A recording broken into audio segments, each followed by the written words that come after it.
जन आशीर्वाद यात्रा में शामिल होने ग्वालियर आए गोवा के सीएम प्रमोद सावंत ने साफ कहा है कि वन नेशन वन इलेक्शन सही है। इससे बार बार चुनाव पर होने वाला खर्च कम होगा और देश को बड़ा लाभ मिलेगा।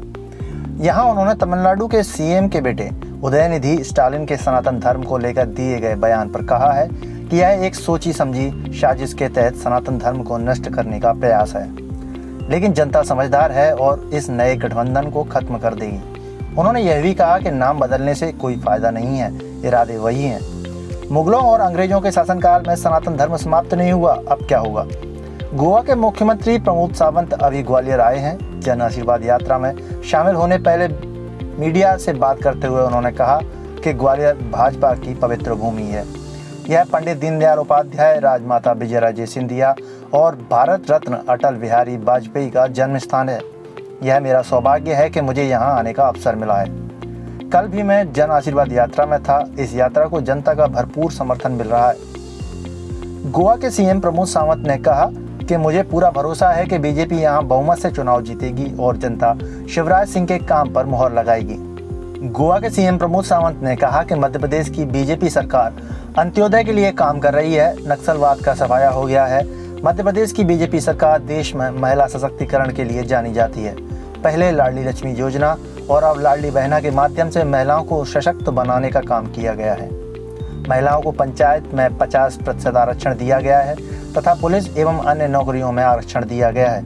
भाजपा सरकार ने हर हाथ को काम दिया है, जबकि कांग्रेस ने सिर्फ हाथ खड़े करके दिखाया है। गोवा के सीएम सावंत ने कहा कि सबसे ज्यादा कृषि फंड लेने वाला राज्य मध्य प्रदेश है। हर घर तक शुद्ध जल पहुंचाने का काम किया गया है। केंद्र में भाजपा सरकार बनने के बाद मध्य प्रदेश में डबल इंजन सरकार का तेजी से विकास हुआ है। केंद्र की हर योजना को आम आदमी तक पहुंचाने में मध्य प्रदेश के भाजपा कार्यकर्ताओं ने बेहतर काम किया है। कुछ योजनाएं जो सरकार द्वारा मान्यता प्राप्त हैं, ऐसी योजनाएं मध्य प्रदेश में शुरू की गई हैं। जनता से नई कल्याणकारी योजनाओं के लिए एक बार फिर भाजपा को चुनने की अपील की है। तमिलनाडु के मुख्यमंत्री एम.के. स्टालिन के बेटे और राज्य सरकार में मंत्री उदयनिधि स्टालिन की सनातन धर्म पर टिप्पणी पर विवाद जारी है। उन्होंने आह्वान किया है कि मैं तो कहता हूं कि हिंदू धर्म को मानने वाला हर एक सनातन धर्मी को इनका विरोध करना चाहिए। यह बयान प्री प्लान था। मुंबई में इंडिया गठबंधन की बैठक हो रही थी और तमिलनाडु के सीएम का बेटा और सरकार का मंत्री सनातन को मिटाने का बयान देता है। उन्होंने कहा कि हिंदुओं को जागना चाहिए और इंडिया गठबंधन एवं कांग्रेस को उसकी जगह दिखानी चाहिए। Bureau report, Madhyanchal today digital, Gwalior.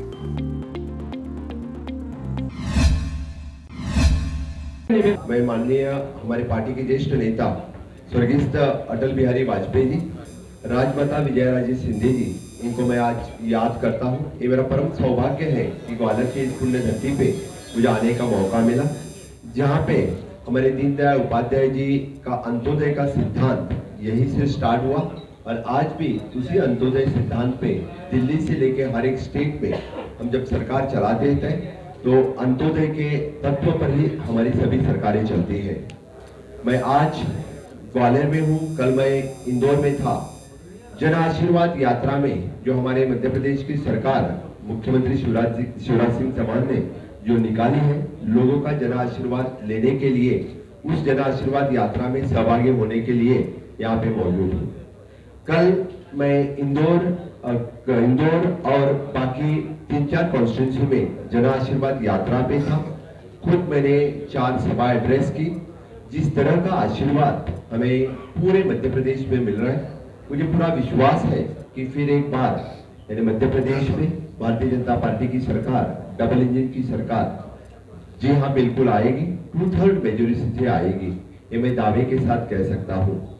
और जिस तरह से हमारे यहाँ के मुख्यमंत्री शिवराज सिंह चौहान जी उर्फ मामा जी, जिन्होंने जो कार्य किया है, उस कार्य के लिए फिर एक बार यानी लोग फिर एक बार उनको यहाँ से चुन के देंगी, ये मैं निश्चित रूप से कहता हूँ। उससे पहले मैं माननीय प्रधानमंत्री नरेंद्र मोदी जी का बहुत बहुत अभिनंदन करता हूँ कि G20 का यशस्वी आयोजन के लिए और दिल्ली डिक्लेरेशन पे, जो दिल्ली डिक्लेरेशन हुआ, आज तक G20 की मीटिंग इस तरह से आयोजन नहीं हुआ था और G20 का बहुत ही यशस्वी आयोजन हमारे देश में माननीय प्रधानमंत्री नरेंद्र मोदी जी ने किया और G20 के दिल्ली डिक्लेरेशन खास करके रिन्यूएबल एनर्जी, उस रिन्यूएबल एनर्जी के लिए जो सभी राज्य में आगे जा रहे हैं, हम गोवा राज्य में भी उसका निश्चित रूप से हम रिन्यूएबल एनर्जी के लिए बहुत बड़ा काम कर रहे हैं। और खास करके Goa road map tourism declaration, Goa में भी टूरिज्म पावर बाकी डिफरेंट मीटिंग्स रही, उसमें जो G20 का डिक्लेरेशन रहा उनमें गोवा रोड मैप का डिक्लेरेशन रहा। इसलिए मैं माननीय प्रधानमंत्री जी का अभिनंदन भी करता हूं और धन्यवाद भी देता हूं। गोवा को मौका मिला, बाकी मध्य प्रदेश जैसे सभी राज्यों को उन्होंने मौका दे दिया है। मैं फिर एक बार मध्य प्रदेश में अंत्योदय तत्व पर चलने वाली हमारी सरकार जो 18 साल से यहाँ पे चल रही है, और खास करके हमारे मुख्यमंत्री मामा जी जो यहाँ का जो प्रति व्यक्ति GDP रेट जो 12,000 रुपए से था वो 1,40,000 रुपीज तक GDP बढ़ाने के लिए भी मैं उनका बहुत बहुत अभिनंदन करता हूँ। जो खास करके यहाँ के आतंकवाद और नक्सलवाद का नाश करके जो सरकार जो चलाई है, इनके लिए भी मैं उनका बहुत बहुत अभिनंदन करता हूँ। और मध्य प्रदेश की सरकार जानी जाती है वुमेन एम्पावरमेंट के लिए। बाकी जब कंपैरिजन होता है बाकी स्टेट्स के साथ, तो खास करके वुमेन एम्पावरमेंट के लिए हमेशा जानी जाती है, विच स्पेशली पहले लाडली लक्ष्मी के लिए जानी जाती थी। आज लाडली बहनाई योजना के लिए मध्य प्रदेश में सभी बहनाइयाँ मामा के लिए अप्रिशिएट करते हैं सभी लोग, और पूरे देश भर में से ये लाडली बहनाई योजना जो 1,35 लाख वुमेन को इसका बेनिफिट ऑलरेडी मिल चुका है, और इससे भी ज़्यादा महिला बहनों के लिए इसका बेनिफिट मिलेगा, ये मैं दावे के साथ कह सकता हूँ। The 50% reservation in the police department, 50% reservation in the government jobs, 50% reservations in local body elections. बाकी राज्यों से मध्य प्रदेश राज्य आगे है, और निश्चित रूप से जब मध्य प्रदेश की बात आती है तो अभी सभी सेक्टर में मध्य प्रदेश एक नंबर पे रहता है।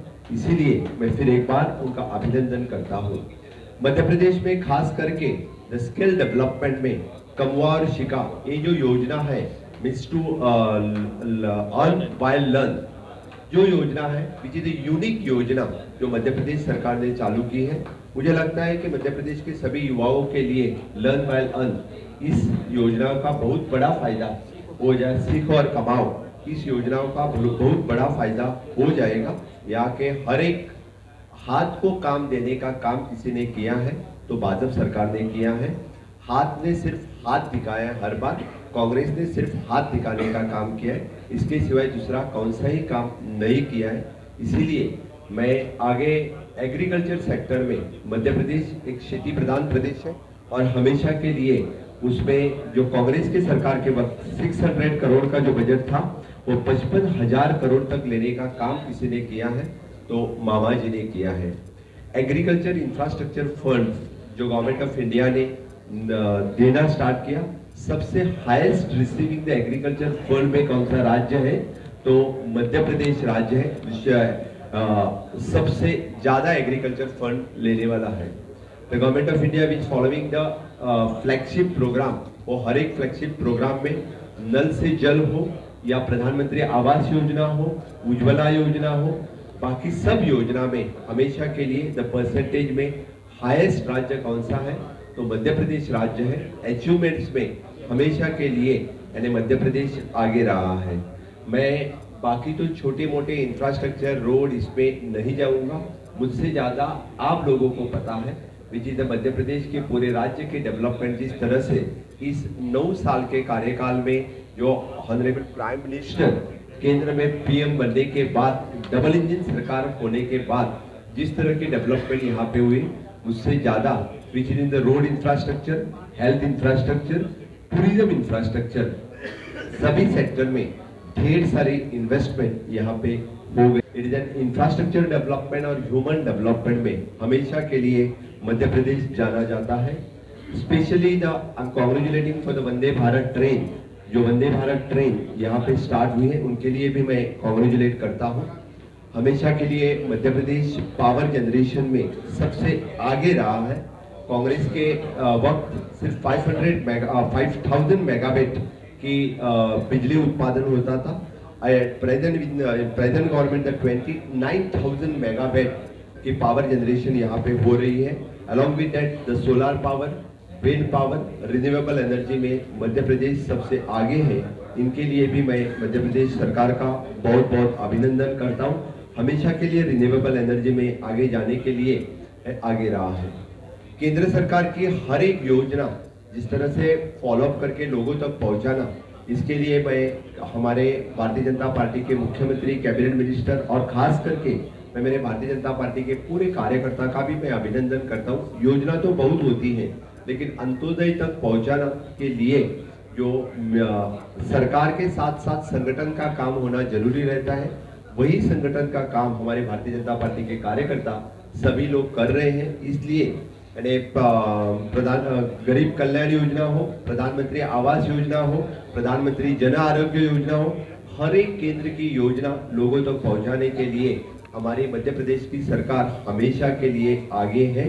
हेल्थ सेक्टर हो या एजुकेशन सेक्टर हो, यानी एजुकेशन सेक्टर में मुझे लगता है कि सीएम राइज योजना, जो कुछ योजनाएं हमेशा के लिए स्टेट की जानी जाती हैं, उसमें सीएम राइज योजना जो मध्य प्रदेश की है, वो बाकी सरकार के लिए फॉलोअप करने जैसी योजना है। और हेल्थ सेक्टर में मुझे लगता है कि प्रधानमंत्री आयुष्मान भारत योजना के तहत मैक्सिमम मोर देन 3 करोड़ 60 लोग इस प्रधानमंत्री जन आरोग्य योजना के कार्ड के अंतर्गत समाविष्ट हो गए हैं। इसी तहत मैं फिर एक बार मध्य प्रदेश सरकार का बहुत बहुत अभिनंदन करता हूँ। और 9 साल में जिस तरह से पूरे देश का विकास माननीय मोदी जी केंद्र सरकार से कर रहे हैं, कन्याकुमारी से लेकर कश्मीर तक आप देखो, from the clean India to the digital India, honourable prime minister ने started the first mission which is the clean India, digital India तक ढेर सारे मिशन ऑनरेबल प्राइम मिनिस्टर ने स्टार्ट किए हैं। आज आजादी के अमृत काल में विकसित भारत 2047 की बात चल रही है। नव भारत निर्माण की सोच ऑनरेबल प्राइम मिनिस्टर ने इस वक्त रखी है। वही नव भारत निर्माण करने के लिए हर राज्य में मुझे लगता है कि डबल इंजन सरकार आने जरूरी है। नव भारत निर्माण करते वक्त नव मध्य प्रदेश निर्माण करने के लिए startup India, skill India, digital India, make in India, make in Madhya Pradesh, इस तरह की योजना, सभी योजना जो यहाँ पे चल रही, और भी नया योजना यहाँ स्टार्ट करने के लिए फिर एक बार मैं मध्य प्रदेश की सभी जनता को आह्वान करता हूँ कि यहाँ भारतीय जनता पार्टी की सरकार फिर एक बार आप लोग चुन के देंगे, ये मैं आशा करता हूँ। और निश्चित रूप से आगे आने वाले इलेक्शन में 2/3 मेजोरिटी से भारतीय जनता पार्टी की सरकार यहाँ पे आएगी। वन नेशन वन इलेक्शन का मैं बहुत बहुत स्वागत करता हूँ। मुझे लगता है कि वन नेशन वन इलेक्शन होना चाहिए, इससे यानी देश की प्रगति और ज्यादा बढ़ेगी। तो एक साथ में इलेक्शन के कारण जो बार बार इलेक्शंस होते हैं, कोड ऑफ कंडक्ट लगते हैं, इससे डेवलपमेंट के लिए हर्डल क्रिएट हो जाता है। Even the human resource and the financials एक ही साथ होने के कारण उसका बहुत फायदा देश के लिए हो जाएगा।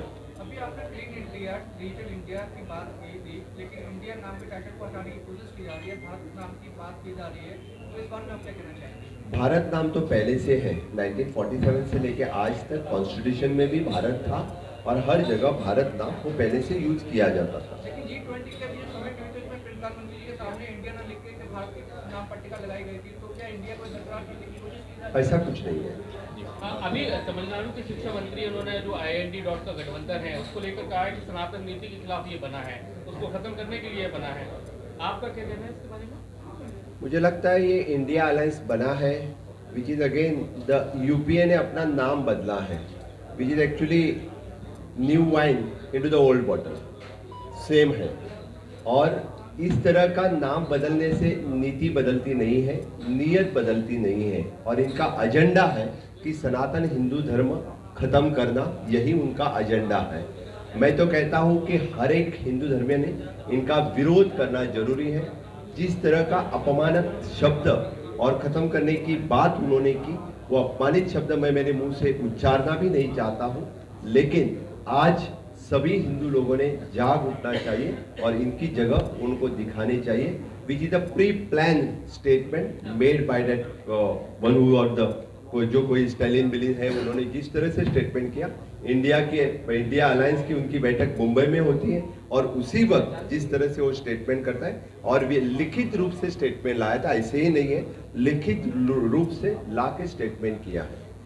मैं तो सबको आह्वान करता हूं कि सनातन हिंदू धर्म जिनको मुगल न मिटा पाए, जिसको इंग्रज न मिटा पाए, डच पुर्तगाल न मिटा पाए, इस सनातन हिंदू धर्म को मिटाने की कांग्रेस वाले बात कर रहे हैं, इंडिया अलायंस वाले बात कर रहे हैं। मुझे लगता है उनको खत्म करना लोगों ने बहुत जरूरी है। पीओके के लोगों की मांग है कि भारत में विलय किया जाए हमें। पार्डन?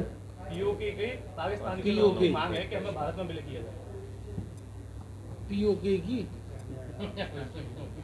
नहीं सीएम साहब, मेरे सवाल ये है आपसे कि मध्य प्रदेश में जन आशीर्वाद यात्रा के साथ बाद में बताता हूँ, जन आप दर्शन यात्रा भी चल रही है, साथ में मुख्यमंत्री शिवराज सिंह चौहान भी एक जन दर्शन यात्रा निकाला। तो जब पार्टी के सारे वरिष्ठ नेता केंद्र के राज्य के जन आशीर्वाद यात्रा में आप भी शामिल होने आए, फिर ये पैरेलल में यात्रा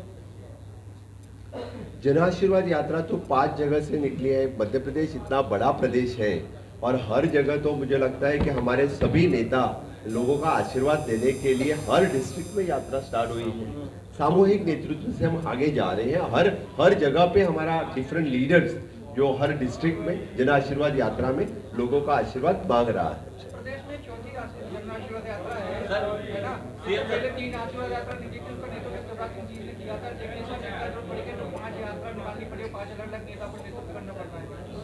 मैंने बोला कि हम हर एक डिस्ट्रिक्ट में सामूहिक नेतृत्व से यानी जन लोगों का आशीर्वाद मांगने के लिए आगे जा रहे हैं। सीएम सर, आपने उपलब्धियां गिनाई, शिवराज सरकार की विकास की उपलब्धियां गिनाई, महाकाल मंदिर भी आप दर्शन करने गए थे, लेकिन सामने वाले लोग तो ये कह रहे हैं कि महाकाल मंदिर में भी घोटाला कर दिया है और 50% कमीशन वाली सरकार है।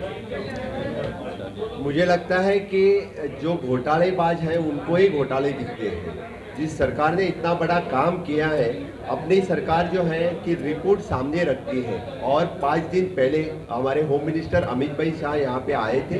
उन्होंने हमारे 5 साल के टेन्योर का रिपोर्ट लोगों के सामने रखा है।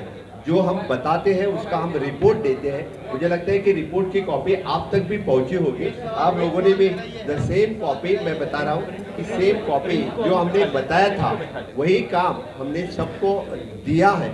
इसलिए जो हम बताते हैं वो हम करते हैं। अगर आपको हमारे वीडियो पसंद आ रहे हैं तो चैनल को सब्सक्राइब करके घंटे के बटन को दबा दीजिए ताकि आप तक सारी खबरें समय से पहुंच सकें। धन्यवाद।